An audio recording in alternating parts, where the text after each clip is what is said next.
Hello, everyone. Hopefully now you're feeling easy like Sunday morning, right? Lionel kind of got us there, feeling good.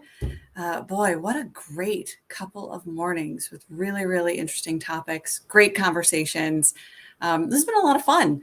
I love being with everybody and learning and just hearing all of the amazing minds that we have in community colleges across the state, the great state of Michigan, and what we're doing. So that has all brought us kind of to this point, right?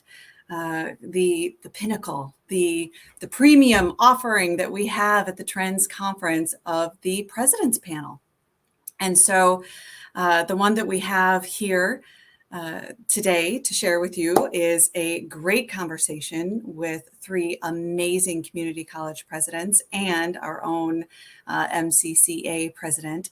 So I'm going to go ahead and introduce them and bring them up in just a moment. But before we do that, I want to talk a little bit about the chat and how you might be able to ask questions. So as we go through this conversation, if there's things you would like to ask, please put them in the chat that you've got on the right-hand side of your screen there, and I'll be monitoring that so that I can try and bring those up as part of the conversation and we can get some of those questions answered for you. We also are hoping to leave some time at the end to maybe have a little Q&A session, and I might just have a tiny little surprise there at the end for you to stick around and see what that could possibly be. So without further ado, I am going to introduce some of the amazing panelists we have for you today. The first one that we have is Dr. Adrienne Bennings of Kellogg Community College. Welcome, Dr. Bennings. Well, thank you. Glad to be here. Thank you so much. And the next up we have for you is Dr. Don McMaster of Alpena Community College. Hi, Don. Hi, Amy. Thank you. You're welcome. And our third panelist for you today is Dr. Rose Belanca of Washtenaw Community College. Hello, Dr. Belanca. Hello. Good afternoon, everyone. Thank you. And so our moderator today, as it has been for many years for us for this president panel, is Mr. Mike Hansen. Hi, Amy. Hi. I feel like we're being introduced to the Hollywood Squares here or something. A little bit. Looks like it. Yeah. All right, take it away, Mike. They're all yours. Good. Well, good afternoon, everybody. I understand that it's been a heck of a conference so far, so we hope we don't disappoint here as we close out the Trends Conference. It's great to be back. This is always one of the highlights of the job for me, being able to pick the brains of these incredible people who after 16 years, I've really grown to not only respect, but stand in awe of as they navigate like these last 18 months, this COVID crisis. We were on the phone with many of you, not daily, but certainly weekly during that. If you can think back, that seems like a long time ago, but we did what we could to help support, but holy mackerel, what these presidents were doing on a daily and hourly basis to keep students engaged, to keep their campuses safe. It was really, you all should be commended. It was really something to behold. So I'm going to be retiring this year, but I will have so many fond memories of the work you all do and events like this. It's really been a terrific opportunity for me to know you and work with you and participate in these kind of conversations. So I know that today our audience is going to be interested in learning more about what colleges are doing around credit and non-credit, the articulation and alignment between credit and non-credit, the opportunities that colleges have to grow and expand non-credit programs, and then other topics that maybe are surrounding that. So maybe we'll just get started here. Rose, maybe I'll start with you. I'm coming to Ann Arbor. It's homecoming this week, so Good. I'll be right near you here tomorrow. Go Blue.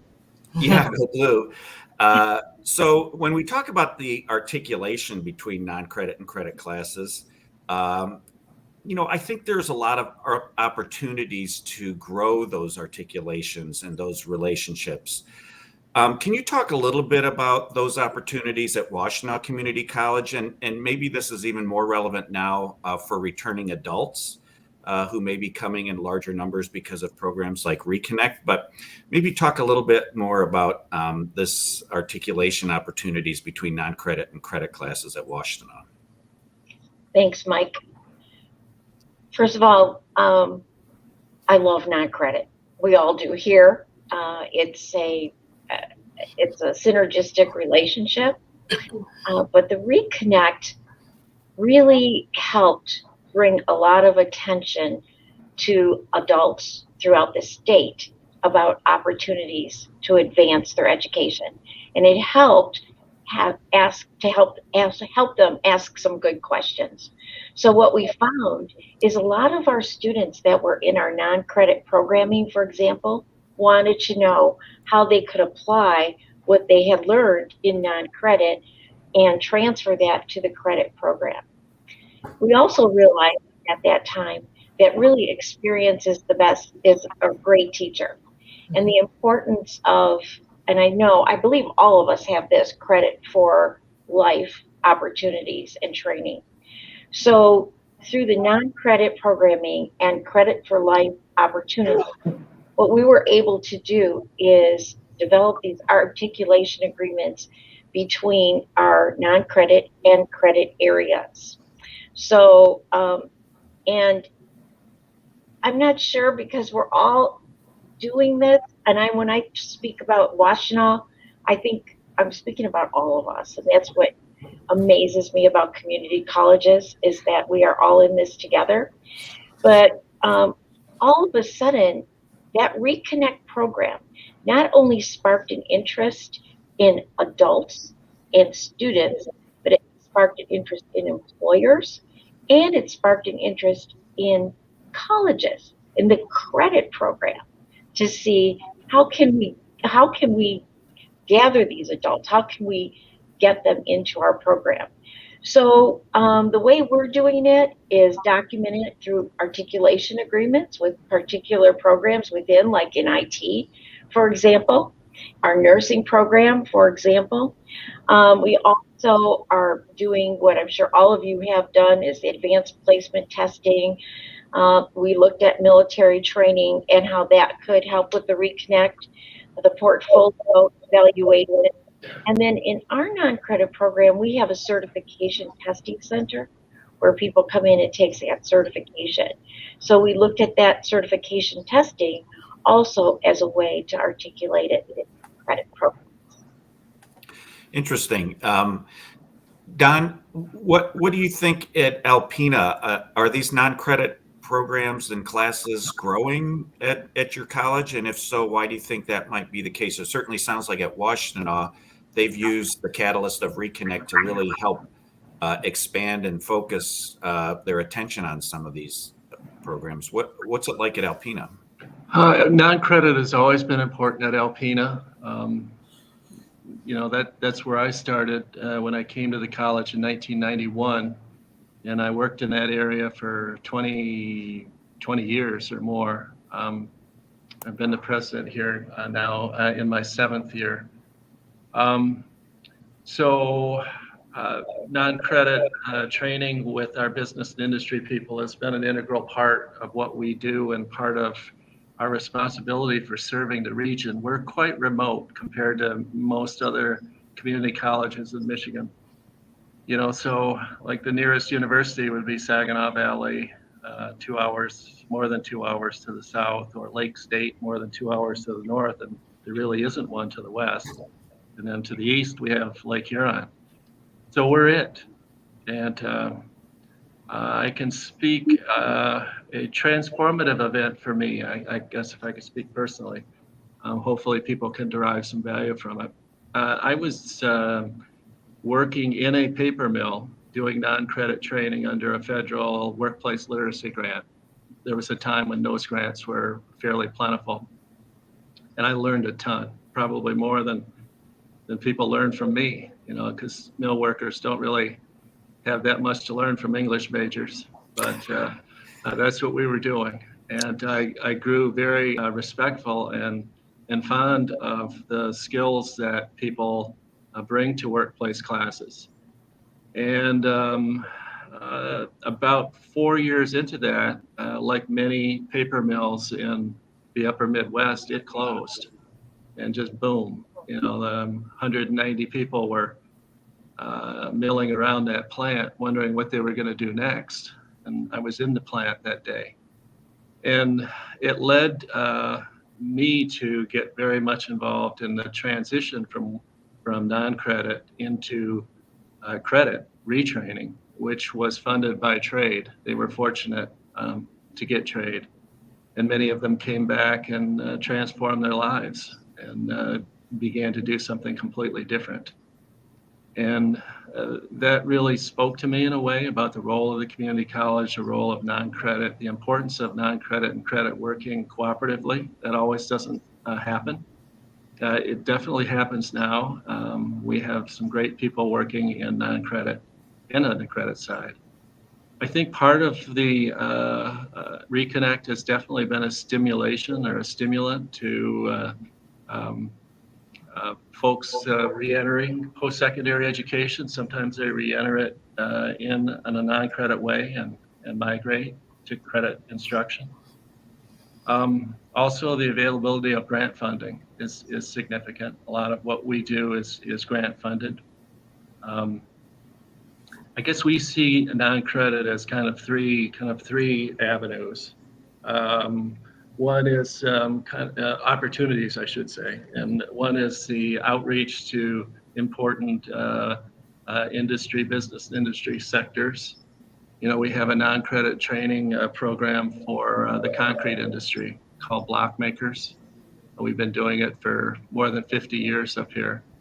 And people come from around the country, around the world to learn how to do concrete mixing and also how to operate concrete block making equipment. So this really establishes us as a leader in that sector, which is not entirely sexy, but everywhere you look, you see concrete. And those have really taken off, again, after a prohibition on travel and training that the pandemic imposed. We also see non-credit as kind of seed possibilities for credit or program development. We're doing that right now with a MyLeap grant.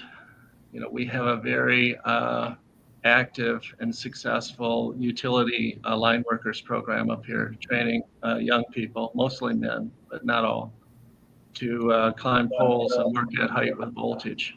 It's a very successful program, and but there's a kind of an ecosystem around that related to utility work, tree service, maintaining lines. Not many schools that I'm aware of are doing it. But we have a tree service company in our region that wants us to develop a certificate program at least, and it has some merit behind it. Jobs are good, they pay well, and there's people who want to do them. So that's a second area, and the third I think really is just the onboarding of people. Rose talked about this in our lead up about a week ago, kind of the on-ramp. People come to a community college at a lot of different times and places in their lives. The work experience sometimes to upgrade to new jobs or to better jobs in the fields they're in, or sometimes they're unemployed. Non-credit is a real common way that happens, we see. And we find that part of the mission, the onboarding of people, some of the noblest things we do. So I think that would be my answer to that question. Yeah.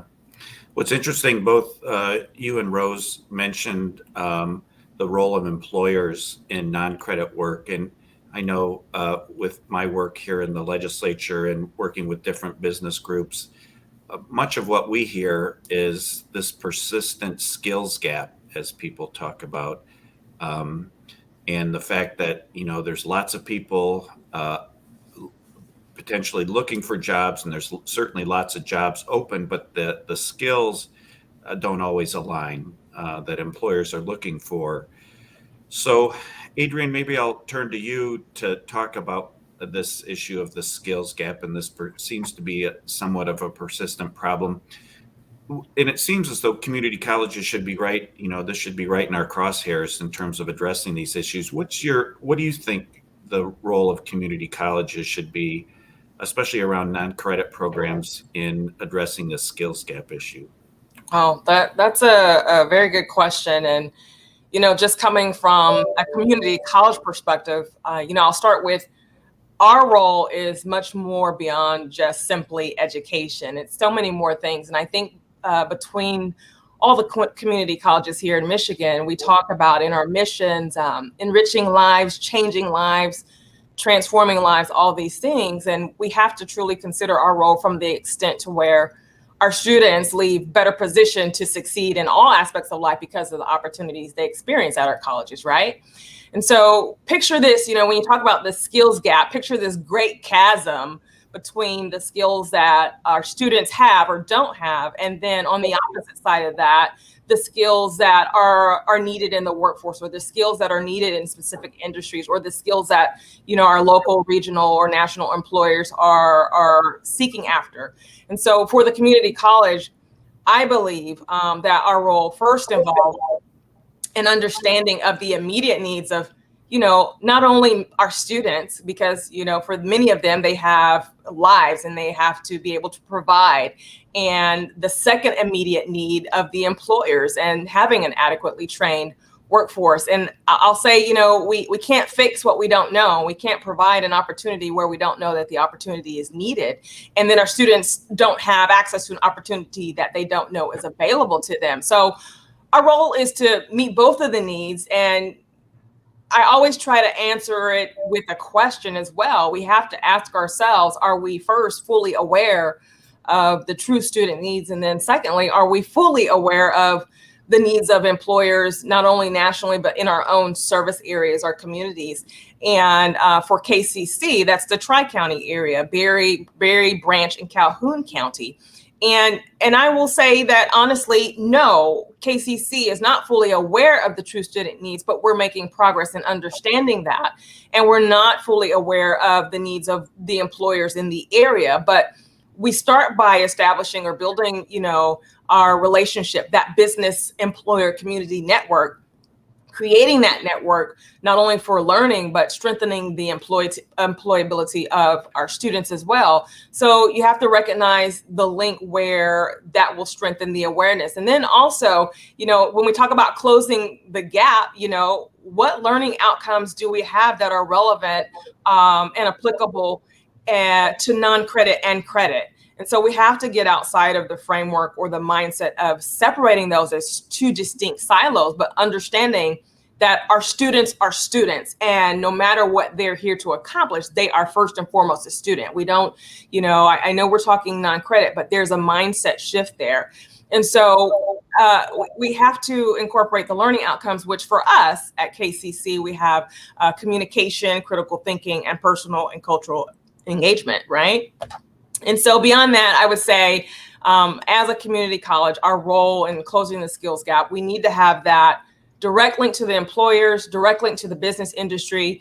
And at Kellogg Community College, what we have is we have a dean of workforce development, we have a business and industry liaison, and then we have a team that is solely dedicated to workforce solutions. And so this not only creates the opportunity for employers to provide to be able to provide customized skills and training for their employees. But I also see it as a way to create a direct opportunity for students seeking career pathways with employers as well. And through that ecosystem, through those linkages, we build those gaps. We build those bridges to close those gaps in terms of skills. But we have to have the links, we have to be aware, and we have to know what our communities and students need. And that's very specific and unique. What's unique to KCC may be different for Alpena or different from Washtenaw. And so we have to also understand that there are regional differences, demographic differences, and factors that may or may not be applicable to community colleges in whole, but what is relevant and applicable to Kellogg Community College. Yeah. You mentioned the needs of students, and I want to get to that a little later here, but it's interesting that you have placed so much efforts on creating these relationships with the business community. We often hear from frustrated business groups that say, we're frustrated that it seems as though colleges are producing people without the right skills. And when I say, well, have you talked to your local community college? No. And I said, well, why not? Well, I don't even know who to talk to. I said, one place to start would be to pick up the phone and just actually call the president. It's very likely that they will answer the phone. And I think there's this perception that certainly higher education generally, but maybe even community colleges are these, nebulous, unapproachable, abstract, big monolith organizations. Mm-hmm. And if they actually knew that, no, the president will actually talk to you and they will figure something out for you. And within a matter of weeks, not months or years, we can probably design something that will fit your needs. So somehow we need to do a better job. And it sounds like you've got a whole team in place to do that kind of work. But I feel sometimes we still fight that perception of being unapproachable and academic and not willing to really do the kind of real training and work that businesses need. But right. Don, you mentioned this notion of on-ramping and onboarding students, and it reminded me of how many colleges I know are using this concept of stackable credentials. You start with a non-credit or certificate kind of program, and then you can later come back and stack that into credit and maybe in an entire degree program. Rose, can you talk a little bit more about this notion of stackable credentials, and especially how the intersection between non-credit and credit programs work at Washington, or what you're doing in that area? Yeah, I'd love to. First of all, I'm going to say the crazy thing, Mike, that I might say earlier. It's about time. I have been in this field I've always been in workforce development. That has always been my area. I've been a vocational educator. I have been an adult ed coordinator. I've always been on the occupational and the both credit and non-credit, but the workforce. It is about time that people realize that we don't need a college credit for everything. I have so much respect for college credits. Of course I do. Why wouldn't I? But employers today are saying they want a skill. They care about the skill. And when we start seeing colleges, or not colleges, companies calling up or deciding they're going to do it themselves, like CVS Pharmacy, instead of coming to my school and taking Farm Tech, what's that tell us? Right. That tells us they don't care about the Farm Tech certificate, that we give them because it's academic. They want to train their own farm techs. They need a skill. So that is where we come in as a college, when that non-credit part can really focus in with, and it's like what you said, Adrian, too. It is, first of all, what is a student? I'd like to know what a student is. I always say, well, we focus on students. I always want to say, well, what do you see? And you talk to me about students. What do you see? Do you see a 18-year-old? Do you see a 25-year-old? Do you see a 60-year-old? Do you see somebody with a hard hat on? What do you see? So actually, the student and the workforce are one. And meeting with that workforce is the only way we're going to be able to provide our students with the job they need and the skill set they need to get that better job as quickly as possible. And so one of the things that we've done here, and I hate to always make it so like what we've done here, like we're the greatest thing since sliced bread, but you're asking me about here. But I know that we all do great things. It's just my turn to tell you what we do here. So, but one of the things is, we started some boot camps. and working. Now we have a great cybersecurity program. We have a Center of National Excellence for Cybersecurity in our degree credit, but we started a 10-week non-credit boot camp in cybersecurity, working with employers. That's what they wanted. They said, these are the skills we want. Here you go. We're going to hire these people. This is what we want them to have. Why wouldn't we do that? We did it. And they not only did it once, they did it twice. Now they can articulate those back to us if they want a degree. They can. I mean, because we had our own credit faculty, teaching those courses, some of those courses. So it's just a different mode of delivery. So those are some of the things. And we also did a Foundations of Healthcare class. That was something we used to offer for credit. Imagine that. You're going to take a credit class for Foundations in Healthcare. What a waste of money. I mean, you're in a class of, you don't even want those positions. I mean, you don't even want to do it. Why not take a non-credit class? See if it's for you, and then be able to have it articulated into a program. What was really great about these opportunities that I just mentioned, especially that cybersecurity camp, and I know you have a lot of these too, all of you, like that tree trimming. Wow, that tree trimming thing, that's really great. These people get jobs right away. They get right away jobs. So we could have, it immediately went to Credit for Life, or they exam, or you get your faculty involved where they can, where they're not feeling they're going to lose a job or lose something. And the last thing I want to say, what is a student? 15% or more of our students already have a bachelor's degree. Wow. What's a student? Do you think those people need to come back for an associate's degree? No. But what they need is a capstone. They need a little skill set here. And you think they got 15 weeks? I'm going to go with no. They don't. Maybe they have 8. You think they want to write 1 million papers? I'm going to go with no.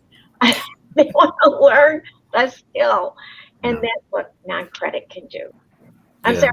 I get real passionate. I know. No, I mean, it's great. And I'm going to also go a little off script because, your example of the CVV or CV pharmacy issue reminded me. I was at a meeting recently with some people from Tesla, and they were talking about the same kind of thing, that they were going to develop their own training program for Tesla employees, from everything from real basic kind of training to pretty extensive technology and electricity and manufacturing kind of training components. And I know Amazon and Google and other companies are doing this. And I'll toss this up to anybody that wants to respond. But it seems as though community colleges need to maybe redefine the value proposition. Rose was saying, maybe our responsibility isn't to require term papers and 15-week courses. Maybe there's a better value proposition we can offer students. What do you think? And again, anybody can respond to this. The value proposition, especially in this changing economy, should be for community colleges. I'll let anybody reply. I'll chime in, and it kind of goes along with something Rose said as well when she mentioned the time do you think that these students have time, the time is valuable for them, right?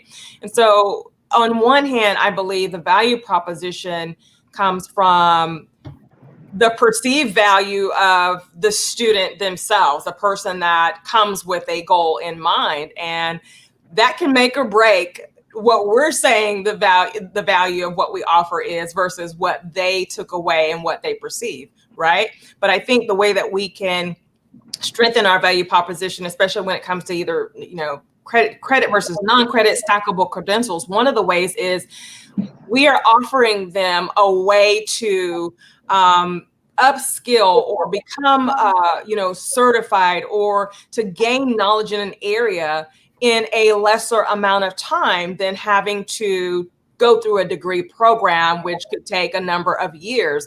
And that gives them time that they need to dedicate to many of our students' work, right? Many of our students might have families or children or other responsibilities that, you know, if given the opportunity or the choice, they would choose that over having to take something that required them to spend more time on. So one of the key factors, just from my perspective, is just demonstrating through offering these programs and offering trainings and lifelong learning and all these things. They don't have to spend as much time to get from the start to the finish. And so that's one perspective I'd like to offer. No, that's good. Yeah. I can jump in on that, Mike. Sure. You know, as much as I hate to not take time to tell all you folks what's great about ACC, I do have to give a shout out to Rose. I think they in my or Washtenaw, whoever's responsible, you know, in my travels around the state, and I do that quite a bit.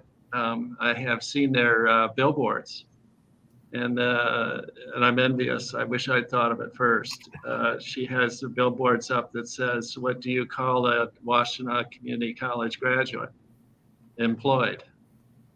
And that's a very clever, succinct statement of our value proposition. And I think a lot of the universities couldn't say that. So we do need to be proud of what we do and how we do it and the responsiveness and the focus of it. You know, that part I think is a really important, especially the focus. As for companies that want to start their own training programs, sometimes that's a threat, you know, to get you to do the thing they want you to do. Sometimes their focus is very narrow, and we may offer, I mean collectively, we may offer something similar in a similar content area, like say welding. An employer has a specific welding need or welding competency they do over and over and over again. They do it well, successfully. And they wonder why we train people to do more than that specific weld. You know, and this frustrates them. And, you know, then you have to sort that out.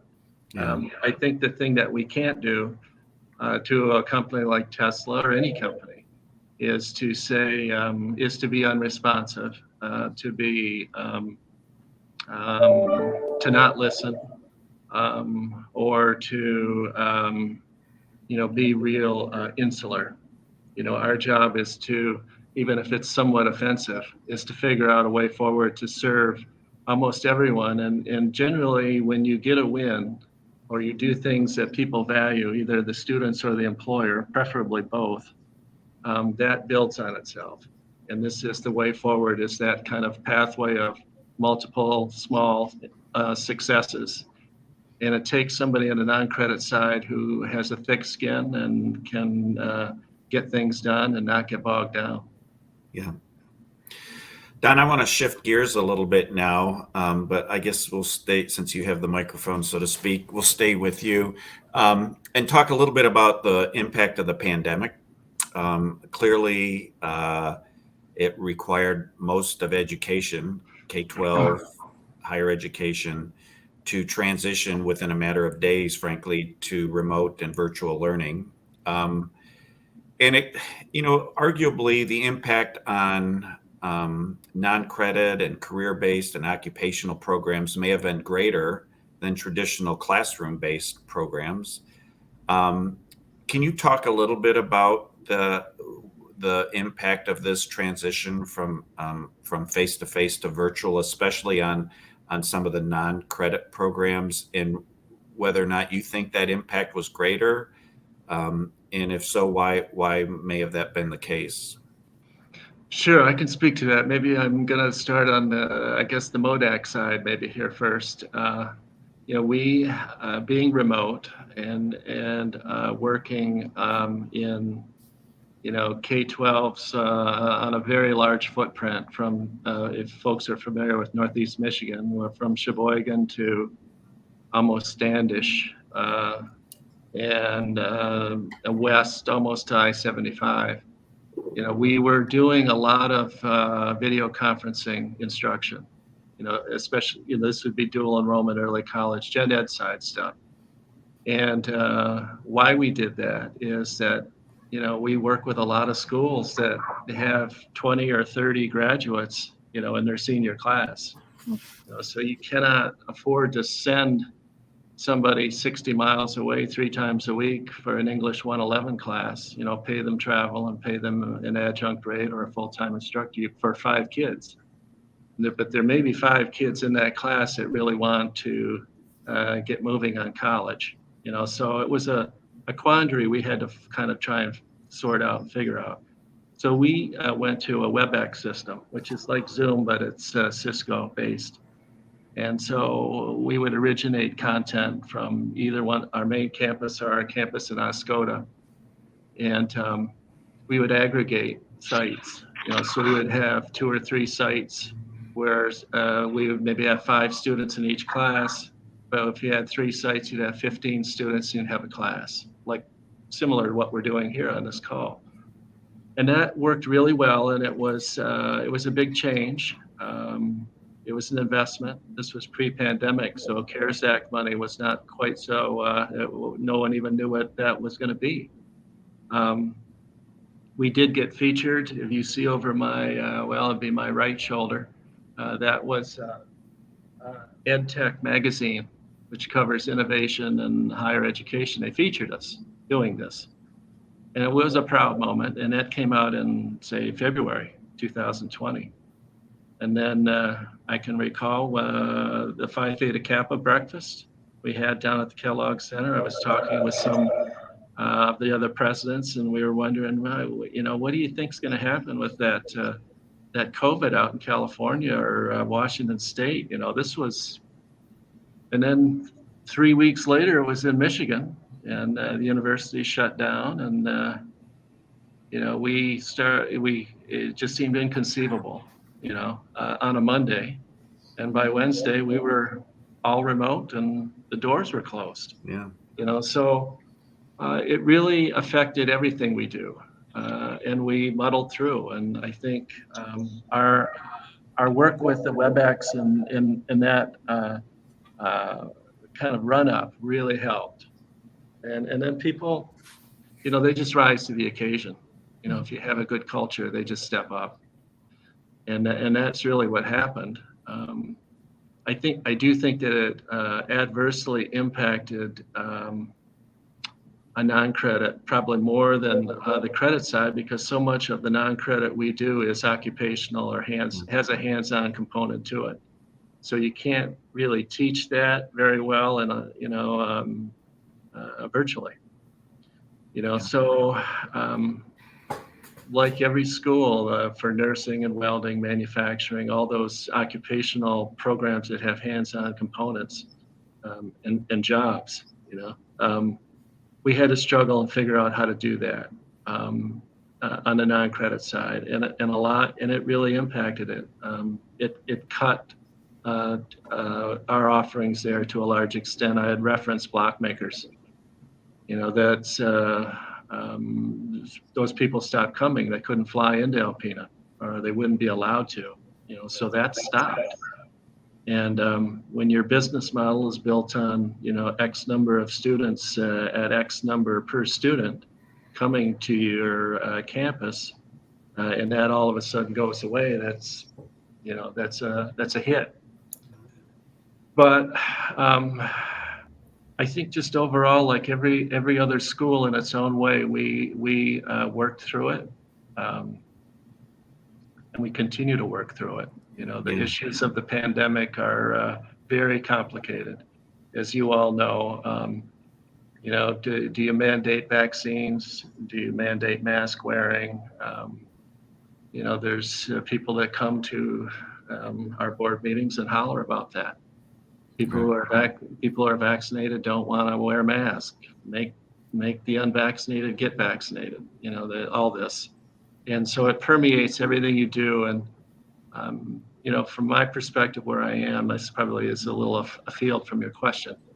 I try to navigate in the middle as much as I can, and not contribute to the divisiveness that the issue already presents. and try and do what's best for the safety of the students and the staff. And keep the doors open, and be a kind of a beacon or a source of stability in the community, which all our communities badly need that right now. Yeah.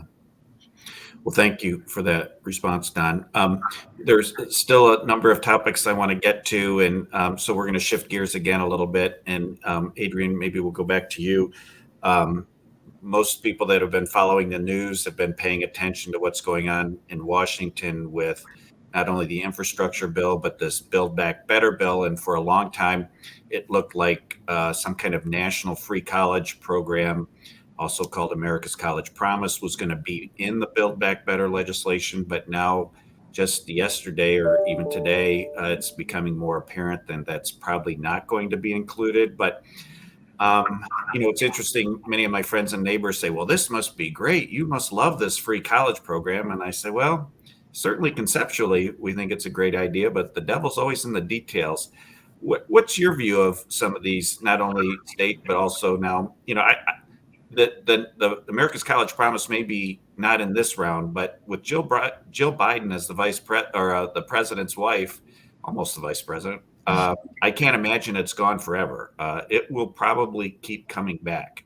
So what's your view of these free college proposals, Adrian? Well, I will say, Mike, that I do believe it'll keep coming back. And even prior to the Biden administration, we've heard talks and proposals of free community college. And, it's one of those things that's been a hot topic, and it sounds too good to be true. And, imagine what many of us think when we first hear the word free. And like you said, the devil's in the details. But when I hear the word free, in the back of my mind, I can hear my mother saying, read the fine print. And this bill is over 200 pages, right? And it's a lot of reading, a lot to digest. And,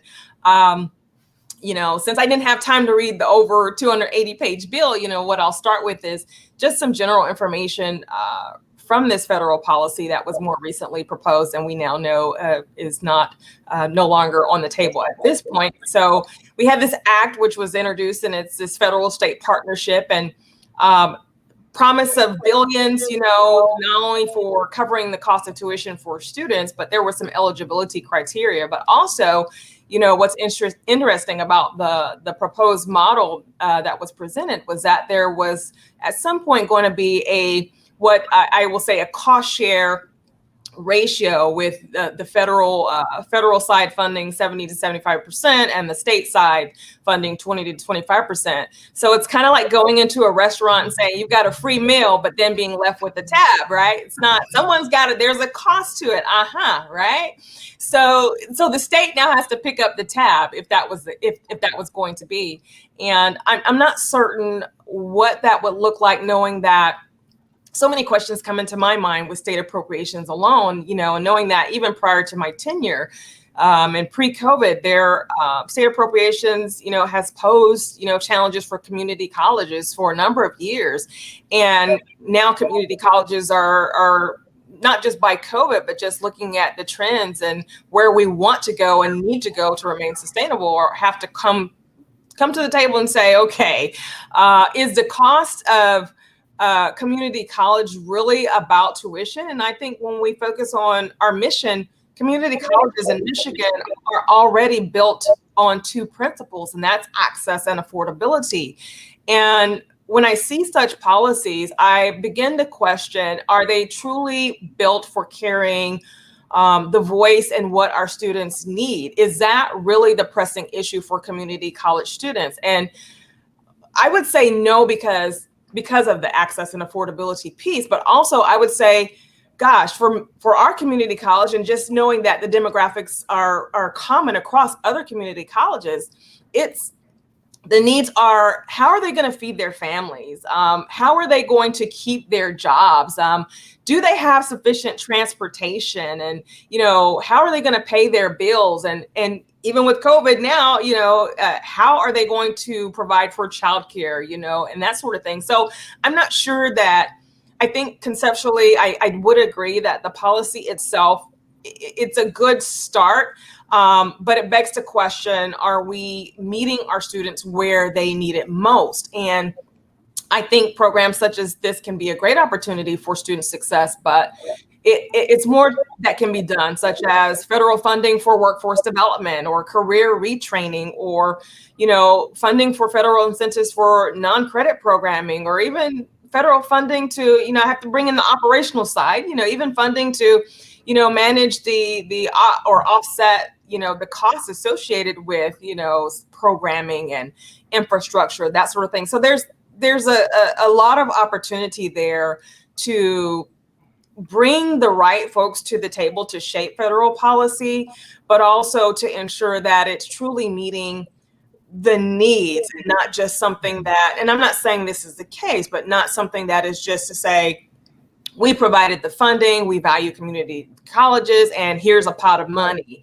And it's more than just that. So on the one hand, it's free, but at what cost? And I think that with any policy initiatives, we have this table that is set, but we're not being the ones asked to help prepare the meal or even the table, and it's like, here's some peas, we might have some peas or something we might not like in what's being served. But I think, such initiatives such as what was recently proposed it might be well intended, but it could be better informed, and we need to be at the table, and we need our students at the table, whatever that looks like. And we need to have the true reality and the reflection and an understanding of the impact and consequences of such policies on community colleges. And I don't think that at this point there has been that amount of time put into developing a policy that would truly accomplish what is needed at community colleges, not only holistically, but then perhaps taking it further and looking at the needs of community colleges and developing federal policy around community colleges specific to programs, areas, underrepresented groups, non-credit opportunities. So it's a great concept, but I think we need to pull back and pull back on this concept of free, and really engage in the stakeholders, the institutions, the community members, our reps, in terms of shaping that dialogue and starting with, let's come together. Let's, for example, create a task force. Let's do a study and let's assess truly what is needed so that we can develop a policy, as well as provide the funding that will have the impact that will ensure that we are meeting the needs of our students. And so that's my 2 cents. For what it's worth. And there's a lot to digest, but when I get through the 200 pages, I may have a different take or some more critical, feedback, but I don't think I'll read it, but it's a lot to digest. Yes, it was. And, it's interesting. Some of the issues you raised, especially around the supports for students, were the same issues that we raised with the state when they were developing the Reconnect program. And Don, as Adrienne mentioned, the tuition barrier is not always the barrier or the only barrier, for sure. It's things like housing and childcare and food and other transportation issues. Do you think community colleges, if a national free college program were to be implemented, are we in the position, do we have the right supports in place and structures in place to adequately support all of these students that potentially would be coming because it's free?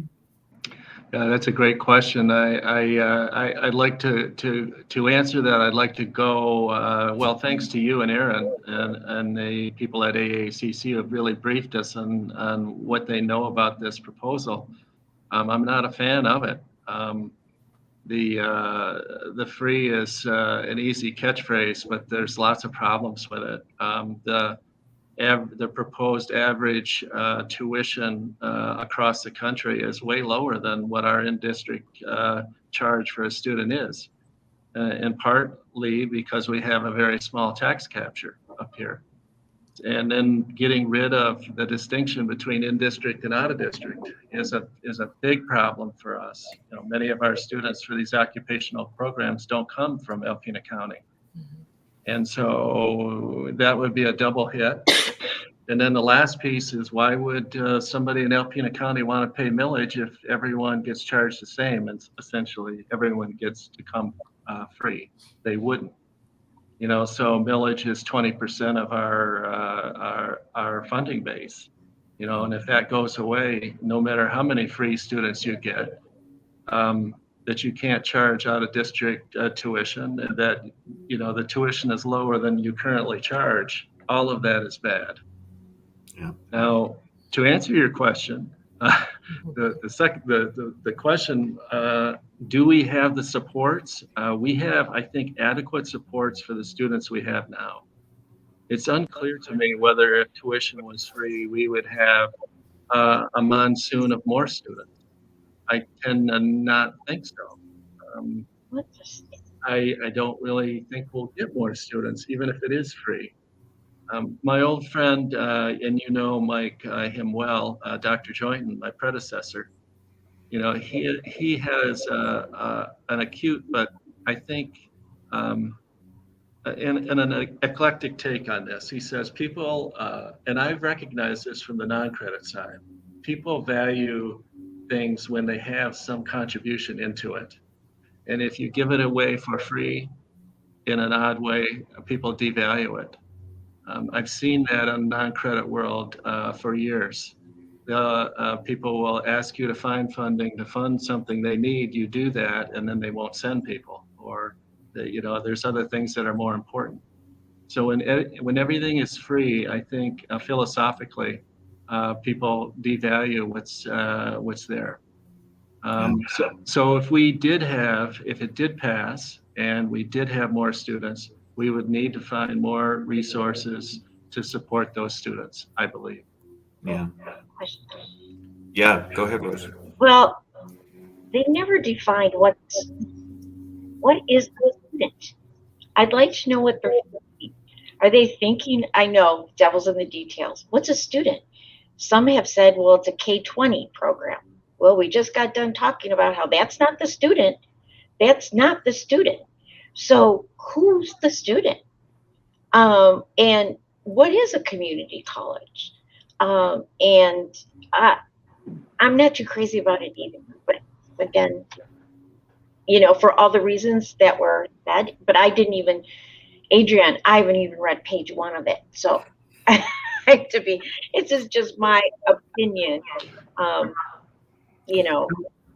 But Rose, you're the one that pushed us, fortunately, to start asking those questions. And the difference, of course, was at Reconnect, we could sit at the table with policymakers and say, here are these concerns we have. And I know Rose mentioned this many times, this issue of, you know, what happens to our millage if it's free for everybody? How am I ever going to convince my local voters to pay a millage? And so in the state policy, people understood that. And so Reconnect was amended to include only paying for the in-district tuition. So, you know, so far in Washington, however, sadly, we've not been able to have the same success in terms of being able to. Now, Reconnect is not perfect. There's still flaws with that, but at least some of these big issues were able to be worked out, and we could construct a program that was at least somewhat workable in Michigan, which I don't think so far seems to be the case with the America's College Promise. But again, time is fleeting and we must move on. And there are a couple other issues I want to talk about. Rose, and I want to turn this to you because of your interest and involvement over the years in student success work. And specifically around non-credit programs and student success. You know, much of the student success movement over recent years has been around developing what they call these guided pathways, you know, clearing up and making more transparent the pathway to a degree or certificate. But many of the occupational programs already had pathways sort of built right in.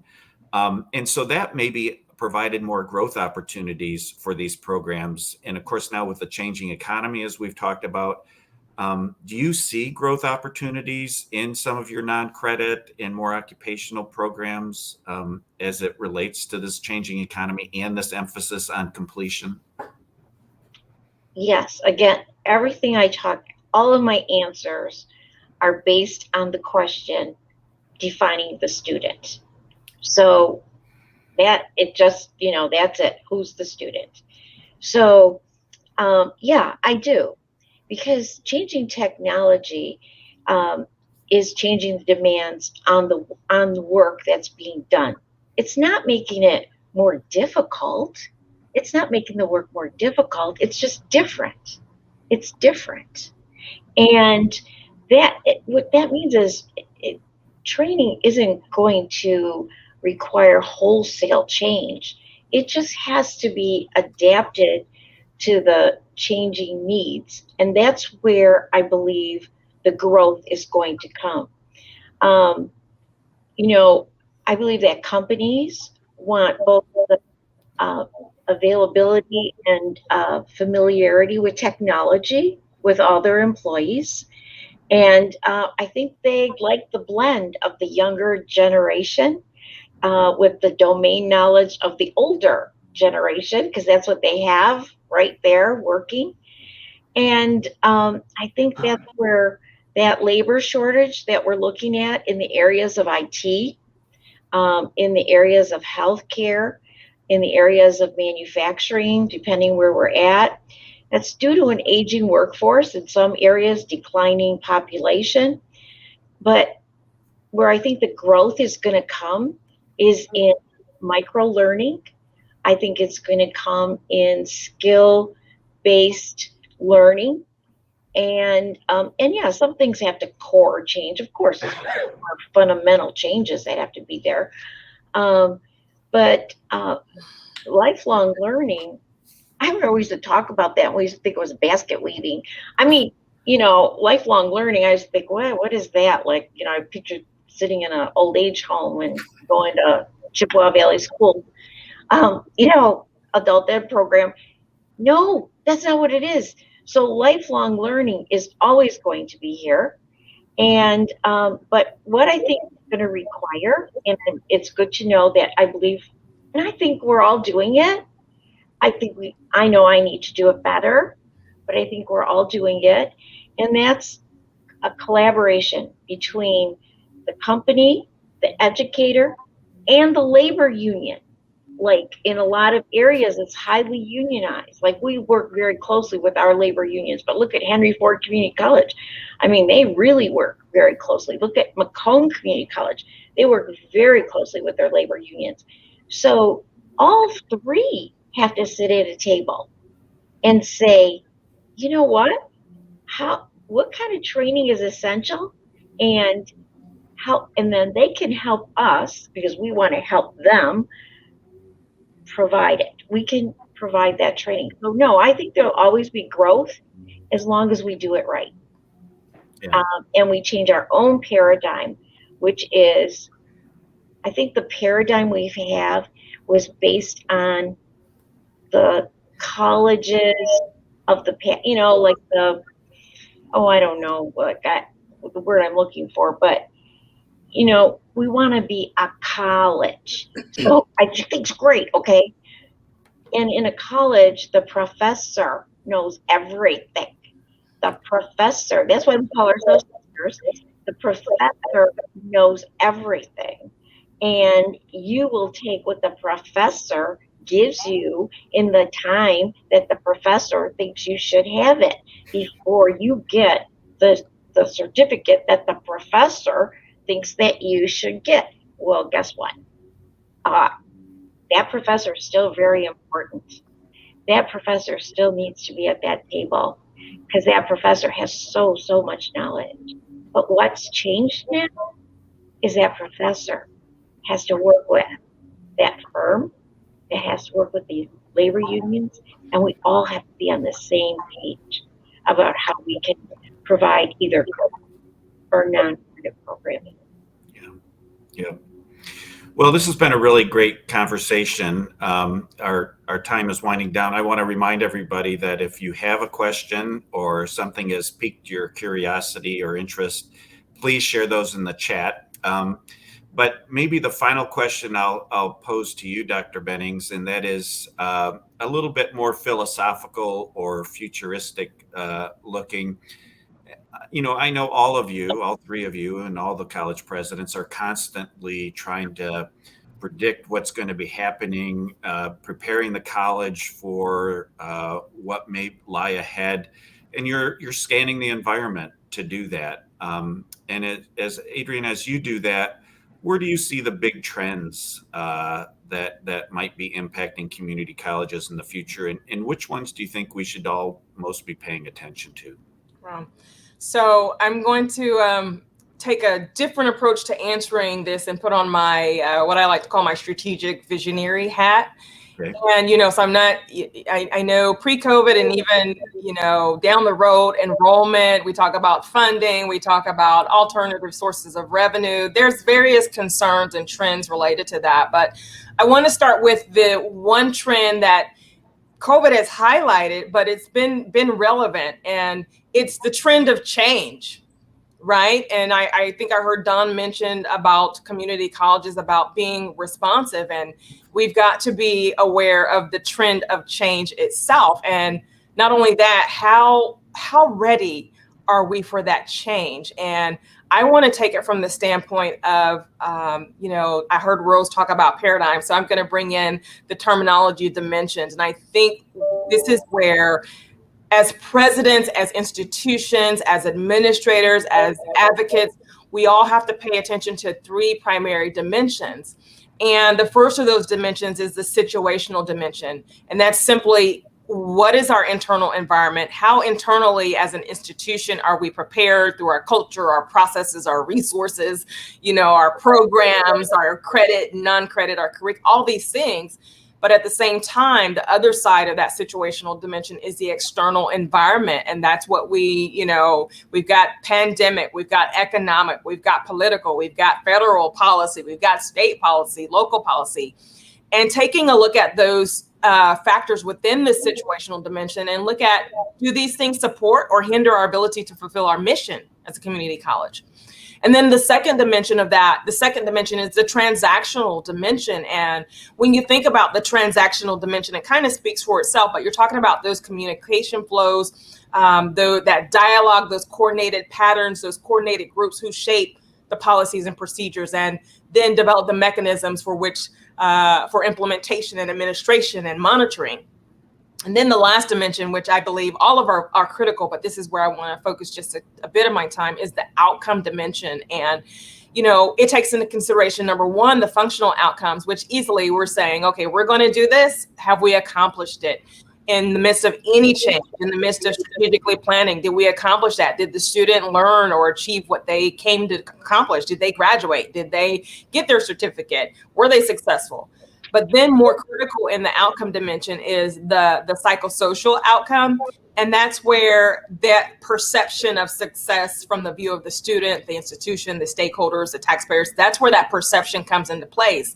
What was the perceived value based on the outcome? And you all know perception is reality, and that can make or break. We can have the best mission, the best vision, and the best value proposition. But based on the outcome, did that student walk away with a perception that they got or received the value that was intended? And so at the end of the day, each of these dimensions really shape ultimately the impact on student success. And we have to also pay attention through these changes, how that impacts student success. And so when I say student success, I want to leave you with this, that it really becomes, what we need to pay attention to is those things that influence that individual, that one student, their experience, and through the systems and the protocols and the departments and the faculty and the staff and the courses and the training, all these things, have we met the outcome for that student's success? And that's very critical. And so the trend of change is so much to that. But I think as a community college, we have to be aware that times are changing, things are changing, funding mechanisms are changing, and how well can we position ourselves as an institution to be ahead of the curve, but at the same time, make sure that we're meeting the needs of our students, as well as the needs in our community and our regions, our service areas, and ultimately shaping our nation to have an enriched system and of learners, and just making their lives very, very empowering to be successful outside of the realm of education. So the trend of change, I think you can go so many ways with that, is where I want to leave that. The only thing constant is change, right? Yeah. Yeah. And the rapid pace of change. I mean, I think that's where I think community colleges are positioned pretty well relative to other sectors. We are able to adapt and respond and be flexible, but Oh, yeah. Some of these larger, more traditional institutions, they're going to have a hard time, I think, because the rapid pace of change. But that was really an interesting perspective on that. So before we either close or get any more questions, I'll just throw this out to any of you. Are there any issues that you feel like we touched upon that you want to expand on a bit, or maybe something that we didn't talk about that you feel strongly about? Oh, yeah. That you want to mention? Yeah. Yes, I do. So one of the things, because, in our conversations, we were talking about who is the student, defining the student. And so for me, I also lead the Equity, Diversity, and Inclusion Committee initiatives here at the college. And I think it's very important to understand that we don't have to speak equity, diversity, and inclusion. We have to become it and do it and recognize it to where it becomes that. So interconnected in what we do. And I think it's very critical, more so critical, I'd say, for community colleges because of the demographics of students that we serve. Because, the students aren't your typical, when you think university, you think, okay, the person coming out of high school going into college. But for community college students, their grandparents, their mothers, their fathers, their sisters, brothers, they're 18 years old, 16 years old, they're 60 years old. We have to consider those things. So you cannot forget that our core demographic has unique differences, varied backgrounds, come from various socioeconomic statuses, and each have their own idea of success.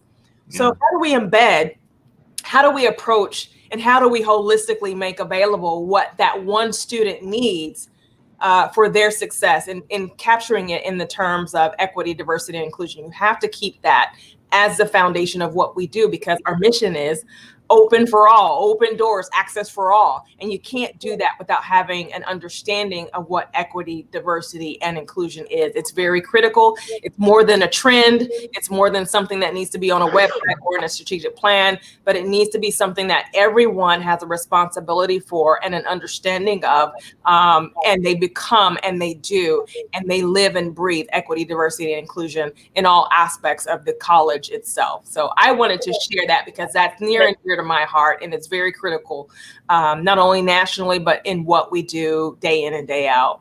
Yeah, I'm so glad you mentioned that. We probably should have spent some more time talking about that, but I'm glad you raised it. Anybody else, either Don or Rose? I can jump in. I'll be brief. I want to salute all the folks that have attended the conference. I want to also especially salute the folks on the non-credit side. It's a wonderful place to be. Mike, your question about innovation and trying to, kind of prepare the institution or the service that we offer to where that future is in my view, the most fascinating, interesting thing that we do, among many fascinating, interesting things. So the non-credit are, in my view, and it always has been, and that's always been confirmed, they're at the point of that. They are the first responders, you might say, to that opportunity. They see it first, generally. Yeah. And so they're kind of the barometers of how responsive and effective and vital community colleges are. And, that's the DNA of community colleges. Yep. Rose, any final thoughts from you? Yes, but this is for you. When we started, you talked about us and what an honor it was for you to work with us. And I can't begin to tell you how much you will be missed and the impact that you have made on my career, how you've helped me in my job as a president at all the schools that I was at. And I know how you have really worked with everyone and every president in every college. And I can't imagine anyone that had a more difficult job than you. And if I could have changed your mind, I would have. But thank you, Mike, for everything. Thank you. Thank you. So, Rose, that was an amazing cue up to our little surprise.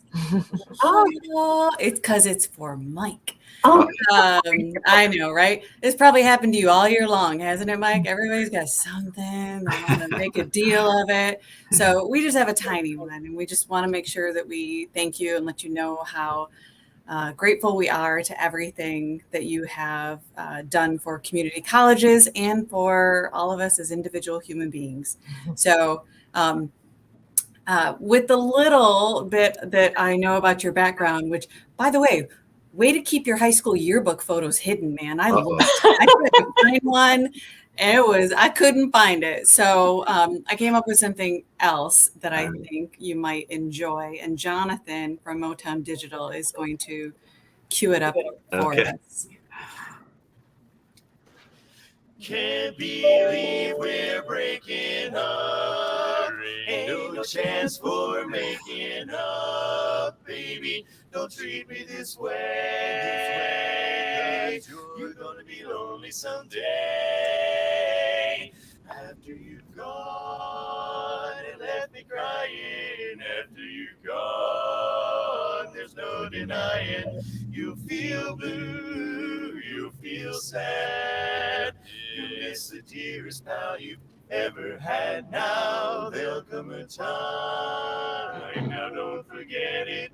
There'll come a time when you'll regret it. Someday when you grow lonely, your heart will break like mine, and you want me only after you're gone. Nice. That was for you, Mike. Thank you. I know those guys pretty well. So that was great. Thank you so much. And that's all we'll do. We won't make it a big thing because Perfect. I know Great way to close. that could be that way. I would like to say thank you and that I am so, so grateful to all of you. I always get so inspired and energized by these conversations. Like, y'all take me to church. It's really hard for me to not be amening and jumping around in my seat and all of that. So I want to thank you all. Mike, is there anything else that you would like to say? No, but thank you to the three presidents. Fantastic conversation today. So thanks a lot. thank you. Thank you. Thank you. We appreciate you all so much. I hope you have a pleasant afternoon to your Friday. Folks in the conference, we still have a little bit more, and I think it's some closing comments by Ken Flowers. And so he is going to join us to wrap this thing up and put a little ribbon on Trends 2021. Thanks, Ken. You bet. Thank you, Amy and Mike, and through presidents. We really appreciate you capping off the conversation for us today. So just really quickly, one of the things I wanted to showcase is some of the things that we've done over the course of the years since the cancellation of our fall conference in 2020. You can see your Trends Planning Committee and your MODAC and MASET groups did not sit and wait. We basically took the Trends Conference and spread it out throughout the whole year, starting with roundtables, Bring Virtual Conference, leadership series, and so on. And over 900 people attended all of those events, including today. So really appreciate all the efforts with the committees, the different groups we work with, and all the presentations they put forward. We're looking forward to doing the similar things this year. And I did want to note that this is the 37th Trends Conference. We've been doing this for a long time, very well. And quite frankly, the only reason why I know that is because I found a 25th program from the 25th conference, and I just did the math. Again, as we've been doing all day, thank you to MODAC, MASET, and the Michigan Department of Labor and Economic Opportunity. We couldn't have done it without all of these groups, along with our conference exhibitors. We hope that they were able to connect with a lot of you and enjoy the conference and the participation. Motown Digital, I can't say enough about what they have done with us, although you've got to experience them for a couple of days here with Jonathan and the group. But Jonathan and Sarah and Kieran and the rest of you, they've been fantastic to work with, and we really appreciate the effort that they put forth with me. Sarah and Kieran's have been on speed dial with me the last couple of weeks. These are some upcoming events that we're looking to schedule. So again, we'll be reaching out to schedule some roundtables, some more events with NAEP and Perkins, and some leadership things. Again, really trying to celebrate the Trends theme throughout the whole year. And then finally, next year, we're again doing this again, but we want to be in person. I think that's something that a lot of people want to do, and we'll certainly get out there and do that. But we need your help. We need more people to share and interact and connect with us. I forgot to mention that Jonathan is going to put the link for the survey in the profile, so you can please fill out your survey. We're going to email it out to you as well. And then again, the group, the core group that really helped put this together, Tracy and Amy. Amy, you're going to be missed. Cherie, Tracy Taylor, we're still thankful that we have you. Kale has been a blessing, and Thea as well. So thank to all of you for helping us put on a wonderful, wonderful conference. If you have any questions, please reach out to me. This is something that I am very passionate about and really enjoy doing. So thank you all, and have a great weekend and a great rest of the semester. Thank you.